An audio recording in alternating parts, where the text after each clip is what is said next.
Why can't the market fail? The market won't fail because we continue the cycle of gambling. Gambling. Let's talk about why Pokemon cards has just turned into some gambling, why the market is just not gonna fail, let's be flat out. Just show you guys what's happening, the future of it. Let's get started with the video. All right, boys, before we get started, sorry, I apologize. Like the video if you like the video. Help your boy out. Guys, comment on a video and like the video if you want to be entered into the giveaway for the Cracked Ice Charizard theme deck. Grade the promo, do whatever you got to do. That's what I would do. I'm sorry, weaker giveaway. We'll get better ones going, but if you want to win the giveaway. Thank you, guys. All right, boys. Okay, so the topic today that I want to discuss is about the issue with the market and why these, look, the vintage grails at the top, obviously they were undervalued, right? And obviously there's a ton of shilling going on, don't get me wrong. You can look at almost any slab on eBay, you're gonna see that it's getting shilled. You're gonna see BS bids, fake bids, crap bids, and it's gonna make you say, I don't even want this card anymore. And that's the truth. Yes, you're not gonna want the card anymore, but what's happening inside that we're seeing the trajectory of, how come slabs are, why are people paying so high? What's going on with the market and why are these slabs just in such high demand? Why is PSA so backed up? It's all coincides to one factor, and we're going to discuss that today. What does that factor of why PSA is probably backed up have to do with? It's actually two factors. All right, don't get me wrong, Pokemon is extremely popular, right? But there's other cards that are being great at PSA. It's not just Pokemon.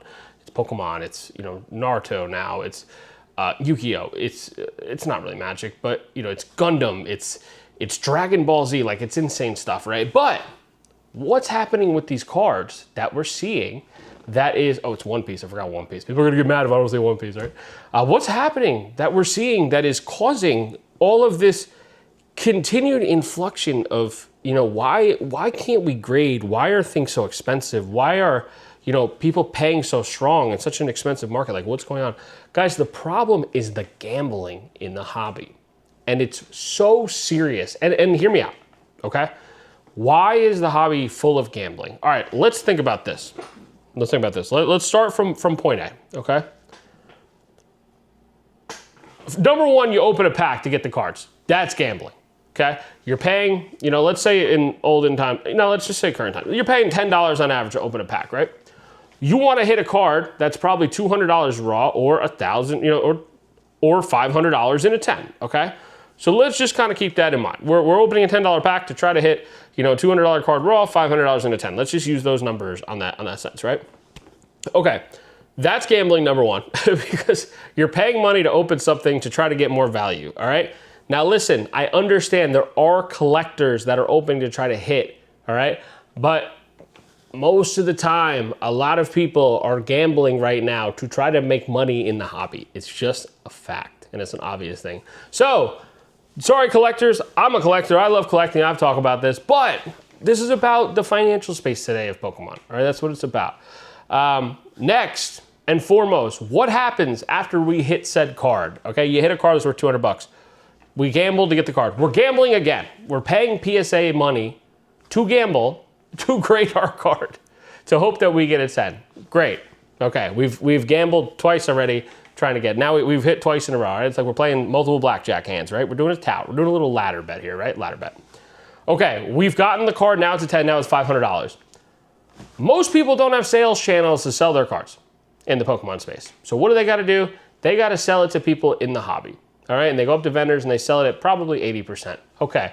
So a vendor gets walked up to by a walker, and what happens? The person says, hey, you wanna buy my card at 80%?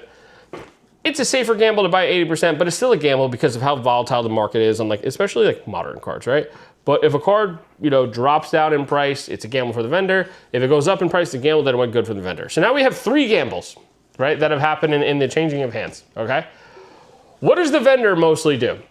A lot of vendors, and I do this sometimes too, repackers will come up, yo, I'll buy all your slabs at 90%. Guys, I'm gonna be quite honest with you.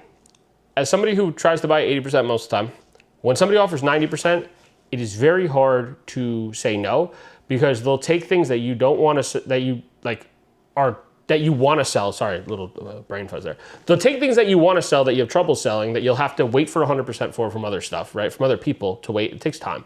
They'll take all this stuff in bulk at 90%, and you're only cutting 10% off. You're making 10%. 10% in any kind of sale, deal, flip, transaction is an amazing margin. 10%. All right.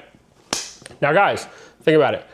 So the repackers have bought it. We gambled. We were successful, right? So now we got 4 gambles getting into a repacker's hand. I'm just counting gambles. I'm not saying just like one person. I'm just saying like the gambles that accumulates, right, from the whole hobby. That gambles. You gambled. You sold it to the repacker. You were right. Great. Cool. All right.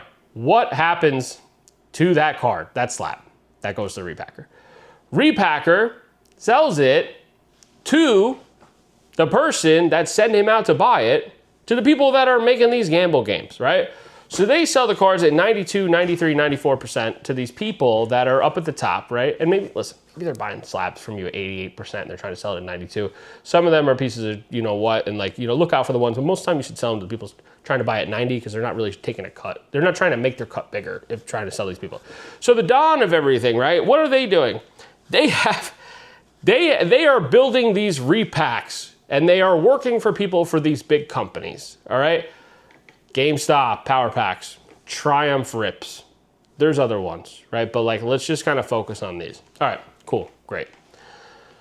So these repackers that are the soldiers that are sent off to buy for the repackers, now it's at 92, 93, whatever, 94%, that they're selling it, they're getting back and they're selling to the repacker people, right? The repacker soldiers are selling to the repacker people. That's why they're sent out. They got wads of cash. That's what they do. They load them up with cash. They go buy a bunch of stuff. It shows they sent it off back overseas. And then what do? And I mean, I shouldn't say overseas, but I don't know where the facilities are, so I don't want to talk on my ass, you know what I mean? But listen, now what does the repackers people do, right? All right, they make tiers. They make tiers of opening slabs, right? And it's fun. Don't get me wrong, but like I also have like a little gambling side of me, right? It's fun. But so let's talk about the tiers and how they go, right? So when you sell to a repacker and the repacker has your cards, they're going to go ahead and make tiers of these cards. Let's say you choose to rip in a tier that's $100, right? And your upside is maybe $500 on the tier, okay? $500 on the tier, very cool. Your downside, most of the time, is $50. So you're spending $100, probably, you know, you're not like getting direct tax on it, right? And there's a percentage that you have like 1 to, 60% that you're going to hit a $50 card, a 20% chance that you're going to hit a $75 card, and like a 10% chance you're going to hit a $125 card, 5% chance you're going to hit a $200 card, and like a 1 to 2% chance you're going to hit a $500 banger, right? Which is the upside, so you're going to go floor or upside. So what does this kind of remind us of, these repackers? This is what people did on YouTube, or this is what people did on Whatnot. They had, hey, you could buy in for this percentage and you have a little, bag, and they would just take a bubble mailer and fill it with slabs and open it up. You got a great hit. Up, you got a floor. Up, you got a ceiling. They've turned these Whatnot games into mainstream, real money transactions, and it's just turned it into a gambling fiesta. And the problem with the market is that it's not going to slow down as long as the gambling fiesta continues. And with the gambling fiesta, the issue is that people are gamblers.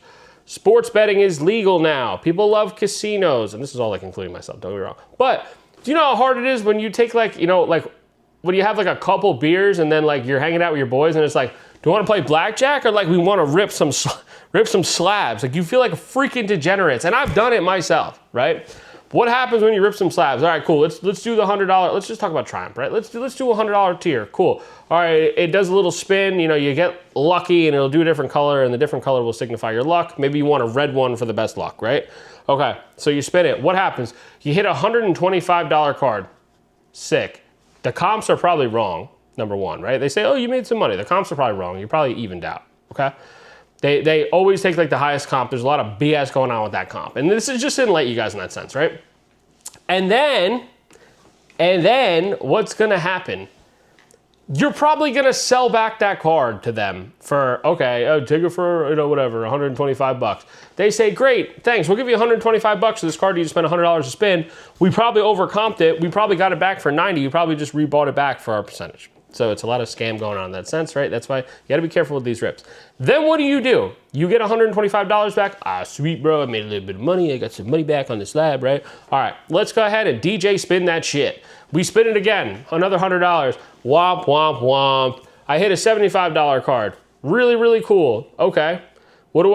I gotta go again. I sell it back for 75 bucks. Again, they offered you 75. It's probably worth like 50 bucks.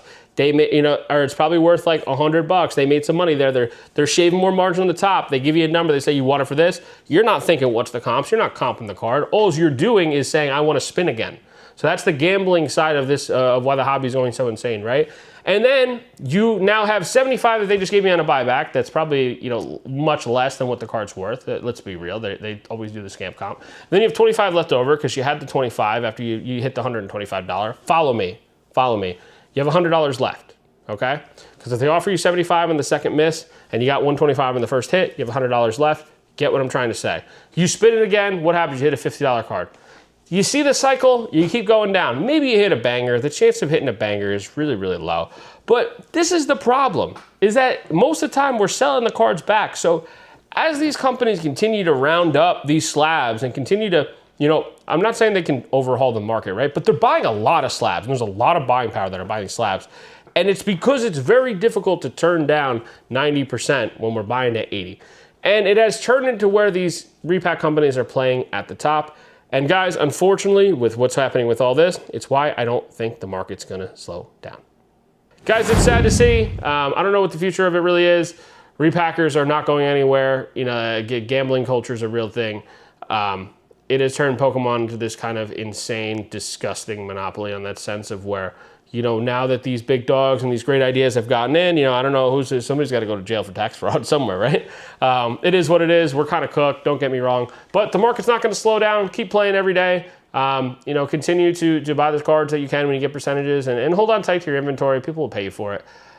There's not much we can do, guys. It is what it is. Guys, I hope that was an enlightening video into my thoughts. Like, that's just like, you can see it's a rant. Like, I didn't even have my phone out. Like, I took some notes on it, but like, I remembered the notes in the sense of like, okay, this is the problem with it. And it's something I've wanted to rant about. I hope it enlightened you guys. It's not anything I have any advice for. It's just why it's not going to slow down of like, let's be real. Like, oh, it's going to pop. Like, what's going to pop? What's going to pop? These guys don't want to stop making money.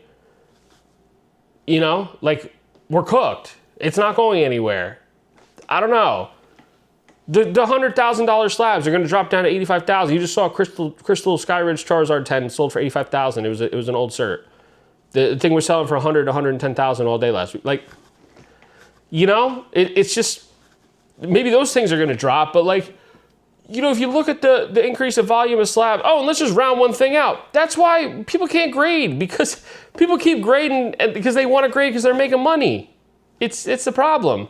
You get anything in a slab, even now PSA 9s are worth it. That's why PSA had to cut off the value tier. When it was $18 to $22 a card to grade, like it was worth it. You could just grade anything, let's be real, And if any card, if it hit a 10, it usually is worth like anywhere from like 60 to 100 bucks. So anything you're grading at a value tier 20 bucks, like you're gonna make money, and that's the problem, selling to these repackers. Guys, that's a rant for today. I hope you enjoyed it. It was kind of a fun video to get off my chest. Had to get off my chest. So thank you guys for listening. I appreciate you guys hanging out. And guys, that is today's video. Thanks so much for joining me on my rant, if you will, as I kind of mentioned. Guys, like I said, Tuesday, not a lot going on. I hope you guys had fun at CollectCon. If you're watching this video, it is kind of after. I filmed this before, but I hope you guys did have fun. I'll probably detail how the Bridgewater Mall show went for the Friday video coming up, because I always like to record on Tuesday. That's how I like to do it. Guys, thank you so much for your time. I really appreciate you guys. I love you guys. Nicky Cards, out. And stay safe out there, boys.